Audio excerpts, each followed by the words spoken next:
hivi punde. Article 94 of the Constitution that no person, and there is no exclusion here, no person or body, whether president or anybody else, other than Parliament, has the power to make provision having the force of law in Kenya except under authority conferred by the Constitution or by legislation. I am yet to see where power has been given to the president to give authority for payment that is not anchored in law. So what I would advise is if the president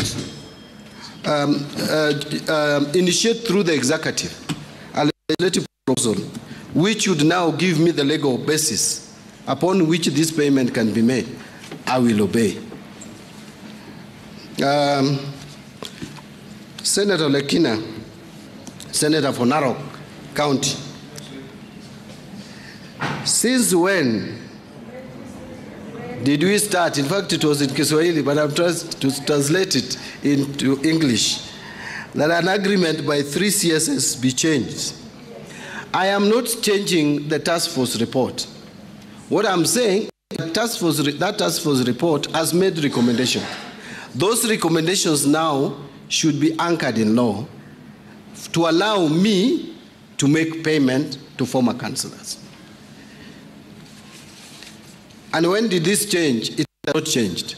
The task force recommendation still stands, but we have to now actualize it.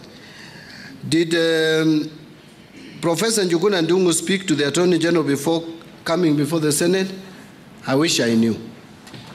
I have not consulted him to know whether he did, but I thought he must have consulted, because for the Attorney General to give opinion on 8th of May 2023, that opinion must have been sought from the National Treasury.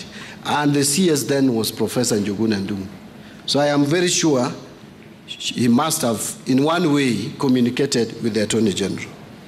On the Inua Jamii, I was not saying that we pay the former councillors this gratuity, pension or honorarium through Inua Jamii program. What I mentioned is that we are working with the line ministry to make sure that these former councillors, those who deserve to be enrolled under Inua Jamii program, are enrolled in the normal way to get support like any other qualified Kenyans, including those who have not served as councillors. Thank you. Now, honorable senators, we need to make progress on this very weighty matter. And I know that if I'm to give an opportunity to any of you, there will be no bigger departure from what has already been said by the senators who've spoken before. Now, you will note that there is a willingness to pay from the executive, right from the president to the ministry. The biggest obstacle that has been observed from the response by the Honorable CS is lack of legal framework. And therefore, Honorable Senators, allow me to, pursuant to Standing Order number 1, refer this matter to the Committee of Labour, working together with the Ministry of Finance and the Office of the Attorney General, within 60 days to come up with a legal framework within which we can actualize the recommendations of the task force so that the councillors are paid their due. If that's find favor, we will rest it at that. So, Honorable CS, this matter has now been referred to the Labour Committee, which will work with you and the Office of the Attorney General to come up with a legal framework within which the former councillors can get their dues. We'll leave it at that. We will now move to the second question directed to, yes. Is it also possible?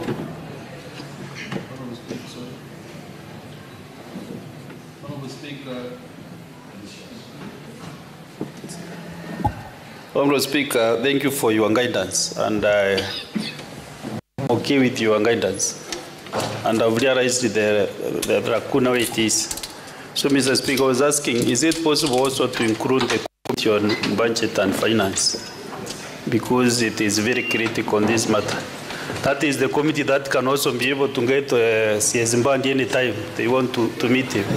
Otherwise, Reverend does not know the corners of Treasury more than the Committee on Budget and Finance. And also it is a finance matter on our Speaker, so it is better also that committee to be involved. Very well. In fact, 3 committees will work together with CS Treasury and the Office of the Attorney General, the Labour Committee, JLAC, and Finance and Budget. And we need that report to be laid before the Senate within 60 days. The earlier, the better. We move to the second question. Question number 25. Senator Boni, proceed. Yeah, thank you, Mr. Speaker. Mr. Speaker, I rise to ask question number 25 as in the order paper. And Mr. Speaker, allow me to congratulate the Minister for the candid manner in which he has handled this matter of gross national importance. Thank you, Mr. Speaker. Mr. Speaker, could the Minister provide a list of programs in Kenya relating to education, food security, governance that were being implemented by the United States Agency for International Development, USAID, at the time of funding of foreign assistance from the United States of America? B, Mr. Speaker, what is the total funding requirement for each of the said programs, and could the Cabinet Secretary specify the amount of funds that USAID was projected to provide in the financial year 2024-25? C, what interim measures has the government put in place to address the funding gap that has emerged as a result of the freeze of foreign assistance from the US to ensure continuity of the critical services? And finally, D, could the Cabinet Secretary also outline the government's long-term plans to reduce reliance on foreign aid and to ensure sustainability in financing for the critical programs in sectors such as education, health, food security, and governance? I thank you. Cabinet Secretary. Thank you, Mr. Speaker. Mr. Speaker, allow me also to reciprocate the magnanimity of Senator Boni Halwale by saying that I also appreciate the Senator for being proactive in this matter, not to wait until there are challenges out of this freeze of funding to now ask questions, being proactive and asking well in advance. Since the senators read the question, I don't want to read the question again, but it's question 025. And this is my response, Mr. Speaker and the honorable members. Mr. Speaker and honorable senators, first and foremost, allow me to acknowledge the invaluable support from the government of the United States of America to the people of Kenya for over 6 decades. We enjoy an enduring partnership between the United States and Kenya that has led to healthy collaboration in a wide range of initiatives, such as access to education, improving quality health care through nutrition, family planning, and maternal and child health, including malaria, tuberculosis, HIV/AIDS, and strengthening of the healthcare system. Support for economic growth through trade, agriculture, and infrastructure initiatives. Fostering democracy, governance, and conflict interventions that directly impact the lives of millions of Kenyans. So, cognizant of the executive order titled Reevaluating and Realigning United States Foreign Aid, issued ordering a 90-day pause on all U.S. foreign development assistance programs to conduct a review, the National Treasury wishes the Senate to note the following: that the US government provides foreign aid primarily in grants form to Kenya using several US government agencies whom we have existing development cooperation framework with, including US Department of State, US Agency for International Development, or what is known as USAID, US Trade Development Agency, the Millennium Challenge Corporation, the United States President's Emergency Plan for AIDS Relief, Development Finance Corporation, and the US African Development Foundation.